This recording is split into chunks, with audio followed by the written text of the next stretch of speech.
तो पुण्यात्माओं, बात चल रही थी हमारी इष्ट और गुरु को लेके, और इष्ट और गुरु के बीच की जो खाई है वो जब तक हम नहीं मिट लेंगे, जब तक नहीं मिट जाएगी, और वो खाई मिटेगी तर्क वितर्क से, परमात्मा के सत्संग सुनने से, परमात्मा के सत्संगों पे, उनके कहे गए वचनों पे गहनता से विचार करने से। और विचार आज हमें करना पड़ेगा, नितांत आवश्यक है। और वही विचार करवाने के लिए परमात्मा ने अपने सत्सेवक बच्चों को शंका समाधान प्रोग्राम के लिए चुना है, निमित्त बनाया है। अब देखिए, सतगुरु रामपाल जी महाराज जी, जैसा कि हम सभी जानते हैं कि आज एक भगत की भूमिका में है, वे सतगुरु की भूमिका में हैं, और परमात्मा तो स्वयं है ही हैं। हम रोज नित्य नियम में परमात्मा की वाणी भी पढ़ते हैं कि साहिब से सतगुरु भय और सतगुरु से भय संत, और धर धर विशाल वेश अंग खेले आदि और अंत। यानी स्वयं वो कबीर परमात्मा अपने बच्चों तक ये सतज्ञान पहुंचाने के लिए, उन्हें अपनी जानकारी करवाने के लिए, उनसे सत भक्ति करवा के काल लोक से छुटकारा दिलवाकर सतलोक ले जाने के लिए वो कबीर परमात्मा, वो साहिब से सतगुरु भय, वो कबीर परमेश्वर साहिब पूर्ण परमात्मा उस अपने साहिब वाले रूप से सतगुरु रूप में नीचे आए। सतगुरु होता है सच्चा ज्ञान देने वाला। साहिब से सतगुरु भय और सतगुरु से भय साध, सतगुरु से भय साध, साध यानी भगत। और ये तीनों अंग एक हैं। कौन से? साध, सतगुरु और साहिब। ये तीनों अंग एक हैं। गति कुछ अगम अगाध, बस थोड़ी थोड़ी सा उनमें अंतर है, वो हमने समझना है क्या अंतर है। साहिब रूप में परमात्मा सतलोक में बैठे हुए हैं, सहशरीर हैं, पूरी सृष्टि का पालन कर रहे हैं परमेश्वर, सारे ब्रह्मांडों का पालन कर रहा है परमात्मा सतलोक में बैठ के। उस साहिब रूप से परमात्मा सतगुरु रूप धारण करके अपने तेजोमय रूप को हल्का करके सतगुरु रूप में परमात्मा नीचे आते हैं ज्ञान देने के लिए। और फिर परमात्मा किसी एक पुण्य आत्मा का इस पृथ्वीलोक पे चुनाव करते हैं, उस आत्मा को अपना गुरु बनाते हैं, मुंह बोला गुरु बनाते हैं। क्यों बनाते हैं? एक भगत की भूमिका परमात्मा क्यों करते हैं? बार बार गुरुदेव ने बताया, भगत को यह समझाने के लिए कि भगत का अपने गुरु के प्रति क्या भाव होना चाहिए, कितनी श्रद्धा होनी चाहिए, भगत के क्या लक्षण होने चाहिए। वो एक उदाहरण पेश करता है परमात्मा कि एक अच्छे भगत में क्या लक्षण होते हैं, क्या क्या उसके गुण होते हैं, ताकि उसका सतगुरु उससे प्रसन्न हो और जल्द ही उसे वो वस्तु दे दे जिस वस्तु के लिए ये आत्मा युगों युगों से भटक रही है। तो साहिब से सतगुरु भय और सतगुरु से भय साध, ये तीनों अंग एक हैं, गति कुछ अगम अगाध। तो पुण्यात्मा वर्तमान में परमात्मा मुख्यतः जिन दो भूमिकाओं में हैं, पहली भूमिका सतगुरु की, सन 1994 से परमात्मा नाम दीक्षा देने लगे, तो परमात्मा सतगुरु की भूमिका में, और दूसरी भूमिका परमात्मा की साध की, भगत की भूमिका। तो इन दो भूमिकाओं में रह के ही परमात्मा जब तक यहां रहेंगे, अपनी लीला करेंगे, तब तक अपना सारा सिस्टम वो देखेंगे। लेकिन वही परमात्मा जो सतगुरु रूप में है, साध रूप में है, वही परमात्मा है, वही साहिब है। इस बात को हमने उनके द्वारा दिए गए तत्व ज्ञान से खुद समझना पड़ेगा। वो परमात्मा जिन दो भूमिकाओं में है, वो अपनी भूमिका पूरी करेगा। पुण्यात्माओं, अगर किसी फिल्म के अंदर किसी भी हीरो या हीरोइन को अगर 1 करोड़ या 50 लाख रुपए मिलते हैं कि तुझे भिखारी का रोल करना है, तो उस फिल्म में वो चाहे बहुत बड़ा रईस होगा, बहुत बड़ा अमीर आदमी होगा, बंबई में उसकी बहुत बड़ी कोठियां होंगी, 1-1 करोड़ की गाड़ियां होंगी, लेकिन उस फिल्म में जो भूमिका करने के लिए उसको दी गई है, उस फिल्म में वो वही भिखारी वाली ही भूमिका करेगा। लेकिन फिल्म देखने वाले यहां से उसको भिखारी नहीं मानते, क्योंकि उनको पता है कि ये एक्टिंग कर रहा है, ये भिखारी नहीं है, ये बहुत बड़ा अमीर आदमी है। तो पुण्यात्माओं, ठीक इसी प्रकार आप और हमने इस बात को समझना पड़ेगा कि जो इस पृथ्वी पे वर्तमान में हमारे सतगुरु की भूमिका में है, स्वयं एक भगत की भूमिका में है, वो केवल भगत और सतगुरु ही नहीं है, वो स्वयं कबीर परमात्मा है। इस बात को परमात्मा ने अपने सत्संगों के माध्यम से हमें समझाने का खूब प्रयास किया। मालिक ने अपने सत्संगों में इतने संकेत किए, इतने इशारे किए, उन इशारों को आज हमने समझना पड़ेगा। ठीक है, हम नहीं समझ पाए, सभी के इतने मजबूत भक्ति संस्कार नहीं होते, लेकिन परमात्मा ने बताया कि साध संगति की जरूरत इसलिए पड़ती है कि तुम अपने उन संस्कारों को मजबूत कर सको। बरवाला आश्रम में जब परमात्मा सत्संग किया करते थे, सत्संग के बाद में सभी भगत भाई बहन आपस में बैठ जाया करते थे, हरि चर्चा करते थे, परमात्मा की महिमा का गुणगान किया करते थे। उसको साध संगति कहते थे। उससे भक्तों का मनोबल बढ़ता था, विश्वास बढ़ता था, दृढ़ता आती थी भक्ति भगवान पे, गुरु जी पे। एक विश्वास पैदा होता था, एक उमंग पैदा होती थी भक्ति के लिए। तो वही साध संगति आज चल रही है, और आज इस साध संगति की विशेष आवश्यकता है, क्योंकि पिछले 6 वर्षों से परमात्मा शरीर रूप में हमारे से दूर है। तो वो सभी आत्माएं आपस में जीवित रहें, एक दूसरे से जुड़ी रहें, भक्ति और भगवान पे विश्वास बना रहे।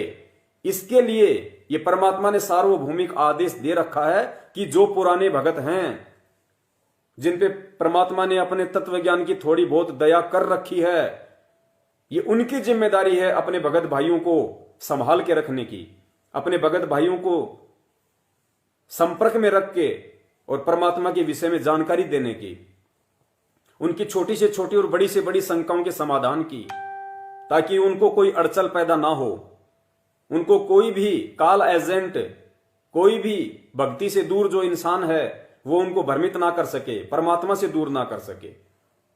तो कितने इशारे किए परमात्मा ने, आज उन्हीं इशारों के बारे में हम बात कर रहे हैं। और इस वीडियो को आपने विशेष तौर से देखना जरूरी है। दास ने पहले ही कह दिया कि ये वीडियो भले लंबा हो सकता है, लेकिन इस वीडियो को आपने एंड तक देखना है और शेयर भी करते रहना है। और जब ये वीडियो समझ में आ जाएगा तो पुण्यात्मा इस वीडियो के अंत में जो फॉर्मूला है वो भी समझ में आएगा। और भले ही आज हमारा वीडियो चाहे कितनी बार डिस्कनेक्ट हो जाए, पहले वाला डिस्कनेक्ट हो गया उसको हम जोड़ देंगे, अगर ये भी डिस्कनेक्ट हो गया हम तीसरा शुरू करेंगे लाइव, आप लोग तुरंत जुड़ जाना। आज हमने वीडियो कंप्लीट करना है तो करना है, चाहे काल भगवान कितनी भी बाधा उत्पन्न क्यों ना करे। तो परमेश्वर ने सत्संगों में अपने विषय में जो जानकारी दी है, जो संकेत किए हैं, आज हमने उन संकेतों को समझना पड़ेगा। तो देखिए, अगला जो संकेत दिया है परमात्मा ने सत्संग के माध्यम से, उसमें परमात्मा ने क्या बताया है। एक मुश्किल से 2 मिनट का सत्संग, और 2 मिनट के सत्संग में परमात्मा ने 4 टॉपिक इतने इंपॉर्टेंट बता दिए। 2 मिनट के सत्संग में 4 टॉपिक, और चारों के चारों टॉपिक ये साबित करते हैं कि परमात्मा के क्या लक्षण हैं, परमात्मा के क्या गुण होते हैं, और परमात्मा कौन है। पहला, परमेश्वर ने इसमें बताया कि अपनी महिमा बताने के लिए परमात्मा को इस काल लोक में स्वयं ही आना पड़ता है। जैसा कि पहले भी दास ने बताया था कि उस परमात्मा के अलावा जो सबसे ऊपर है, और गुरुजी ने क्या बताया हमें गीता जी पढ़ाते समय, कि बेटा कभी भी अपने बाप की डेट ऑफ बर्थ नहीं बता सकता, और बेटे को उसके बाप की डेट ऑफ बर्थ उसका दादा बताता है। तो पुण्यात्माओं, वो सबका जो दादा है कबीर परमेश्वर, जो सबसे ऊपर है, जिसकी जानकारी किसी को नहीं है, तो उसकी जानकारी यहां का कोई भी प्राणी नहीं दे सकता है। उस दादा ने स्वयं ही यहां पे आके अपनी और अपने विधान के विषय में जानकारी देनी पड़ती है। पहला टॉपिक इस ऑडियो में ये। तो इस टॉपिक से साबित होता है कि आज अपने द्वारा रची गई सृष्टि की जानकारी देने के लिए स्वयं वो दादा इस पृथ्वी पे आया हुआ है। किसका दादा? ब्रह्मा विष्णु महेश जी का दादा, क्योंकि ब्रह्मा विष्णु महेश जी की उत्पत्ति काल से हुई है, और काल का बाप कौन है? कबीर परमात्मा। इसलिए परमात्मा ने दादा कहा कि कौन ब्रह्मा का पिता है, कौन विष्णु की मां, शंकर का दादा कौन है? तो शंकर का दादा कौन? कबीर परमात्मा। तो पुण्यात्मा, वो दादा ही अपने विषय में यहां जानकारी दे सकता है, उस लोक की, सतलोक की, अपने द्वारा रची गई सृष्टि की। आज वो दादा स्वयं सतगुरु रामपाल जी महाराज जी के रूप में इस पृथ्वी पे प्रकट है, मौजूद है। केवल तत्व ज्ञान रूपी आंखों से उन्हें पहचानने की जरूरत है। पहला टॉपिक ये। दूसरा टॉपिक इसमें है कि परमात्मा मानव शरीर में आता है। गुरुदेव ने भी बताया कि परमेश्वर जब भी यहां आते हैं तो एक मानव का चोला धारण करते हैं। फिर परमात्मा यहां क्या बता रहे हैं इस ऑडियो में, हमें समझाने के लिए कि भाई जब परमात्मा इस लोक में एक मानव शरीर धारण करके आता है तो हम जो जीव हैं हम उस परमात्मा को मानव ही समझ लेते हैं। तो पुण्यात्माओं, ये गलती आज 70% संगत कर रही है। परम पूज्य सतगुरु रामपाल जी महाराज जी जो एक मानव रूप में आए हुए हैं, उनको मानव समझकर, कहता है ना, गुरु को मानुष जोग ने करे चरणामृत को पान, ते नर नरक में जाएंगे जन्म जन्म होए समान। और गुरु मानुष कर जानते वो नर कहिए अंध, ओए दुखी संसार में आ गए यम की फंद। ये वाणियां आदरणीय गरीबदास जी महाराज जी ने बोली हैं। और वाणियां क्यों बोली हैं? वाणियां इसलिए बोली है कि जब वो परमात्मा इस पृथ्वी पे आएगा एक मानव शरीर में, तो कुछ जो आत्माएं हैं जो अज्ञानता में, मूर्खता में, नादानी में, देखा देखी में उस परमात्मा को मानुष समझेंगी, अपने जैसा मनुष्य समझेंगी। तो पुण्यात्माओं, ये गलती अब हमने नहीं करनी है। तो परमेश्वर यहां इशारा कर रहे हैं इस ऑडियो में कि परमात्मा जब यहां आते हैं तो मानव शरीर धारण करके आते हैं, लेकिन हम उनको एक मानव ही मान लेते हैं। दैट्स मीन अब हमने उनको मानव मानने की भूल नहीं करनी। ये परमात्मा इस ऑडियो में समझाना चाह रहे हैं, जो आगे आप सुनेंगे। तीसरा पॉइंट इस ऑडियो में है कि परमात्मा अजन्मा होता है। अजन्मा मतलब परमात्मा का कभी किसी मां से जन्म नहीं होता। सतगुरुदेव जी अपनी तरफ इशारा कर रहे हैं इस ऑडियो में कि परमात्मा अजन्मा होता है, स्वयंभू, स्वयं प्रकट होता है। आगे परमात्मा ने बताया कि संत भगत भी होता है और संत रूप में परमात्मा भी आ जाता है। मतलब परमेश्वर ने यह बताया कि संत रूप में जो संत होते हैं वो भगत को भी कहा जाता है संत। और साथ ही गुरुदेव क्या कह रहे हैं कि भाई संत रूप में परमात्मा भी आ जाता है। तो आज हम क्या कहते हैं? संत रामपाल जी महाराज, संत रामपाल जी महाराज। तो भाई उस संत रूप में आज वो परमात्मा आया हुआ है। भाई मैं आया हुआ हूं, ये परमात्मा हमें समझाना चाह रहे हैं। अब सुनिए आप ये ऑडियो, और इस ऑडियो में जो 4 टॉपिक हैं दास एक बार दोबारा से रिपीट कर देता है ताकि जब आप ये ऑडियो सुनोगे तो आपको ध्यान रहेंगे। और पुण्यात्माओं, परमात्मा का कोई भी शब्द अनायास नहीं होता, ये पूर्ण परमात्मा है। परमात्मा अगर सौपन में भी कोई शब्द निकाल रहा है तो पुण्यात्मा वो गहरा शब्द है। अनायास परमात्मा एक शब्द भी नहीं निकालता। तो परमात्मा के जब हम सत्संग सुने तो हमने एक एक शब्द को गहनता से सुनना है। 4 टॉपिक। सबसे पहला टॉपिक है अपनी महिमा बताने के लिए इस काल लोक में स्वयं आते हैं। नंबर 2, परमात्मा मानव शरीर में आता है और हम मानव ही मान लेते हैं। नंबर 3, परमात्मा अजन्मा होता है। नंबर 4, संत भगत भी होता है और संत परमात्मा भी संत रूप में आ जाते हैं। सुनिए ऑडियो।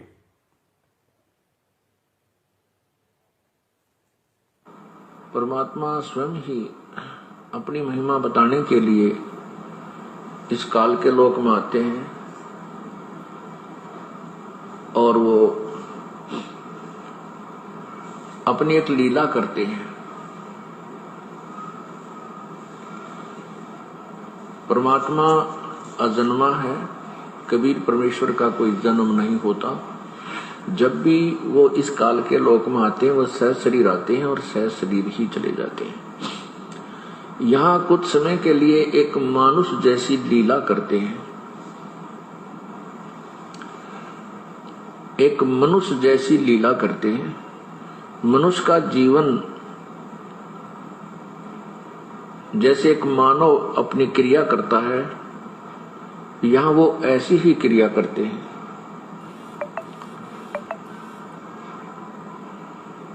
तो उस समय हम उसको केवल एक मनुष्य जान लेते हैं, हम उन्हें भगवान नहीं मानते।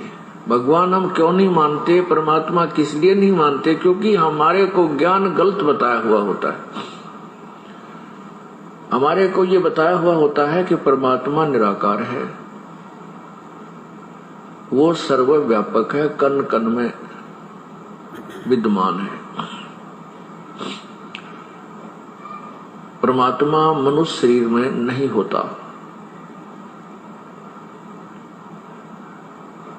इसलिए हम परमात्मा जब आते हैं तो उसको एक मानव ही मान लेते हैं, दूसरा नाम उसका संत या भक्त रख लेते हैं। संत मनुष्य भी होते हैं और संत की भूमिका में प्रभु भी आ जाते हैं। अब क्या बताते हैं, संत भगत भी होते हैं और संत की भूमिका में परमात्मा भी आ जाते हैं। तो परमेश्वर यहां ये संकेत कर रहे हैं कि भाई संत की भूमिका में मैं आया हुआ हूं। पुण्यात्माओं, एक एक शब्द पे हमने गौर करना होगा और सत्संग ही वो आधार है, सत्संग ही वो मूल वस्तु है जिसके माध्यम से परमात्मा हमें सारी जानकारी देते हैं, अपनी पहचान करवाते हैं और दूसरा कोई माध्यम नहीं है। परमात्मा चाहते तो हमारी गर्दन पकड़ पकड़ के सतलोक भी दिखा सकते थे कि देख यहां से कितना अच्छा लोक है, तो हम मान जाते, लेकिन फिर वही बकवाद शुरू कर देते वहां पे। इसलिए परमात्मा को सत्संग करने की आवश्यकता पड़ती है, सत्संगों से आत्मा को निर्मल करने की आवश्यकता पड़ती है, आत्मा को अंतःकरण से साफ करने की आवश्यकता पड़ती है। और जब हम खुद जब तक उस सतलोक की तड़प अपने हृदय में नहीं बनाएंगे तब तक हम सतलोक में जाने वाले नहीं, हम वहां पे टिकने वाले नहीं। तो पुण्यात्माओं, सत्संग का एक एक शब्द बड़ा ही अनमोल।